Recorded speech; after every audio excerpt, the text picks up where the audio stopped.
Okay, this video is related to a flash drive. I'm connecting a flash drive to this computer. The flash drive is recognized by Windows, but here's the problem. There are some files and folders on the drive, and if I right click one file, I don't have rename and I don't have delete. Let's click another file, no rename and no delete. Well, let's take a look at this flash drive.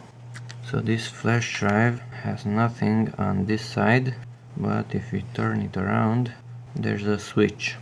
So let's move the switch, because that switch is the read-only switch. So in this position we can read and write, and in that position we can only read files. So let's push it up, connect it once more, open File Explorer, there's the drive, and if I right click the file, now I have delete and I have rename. Let's try to rename it, and it's working.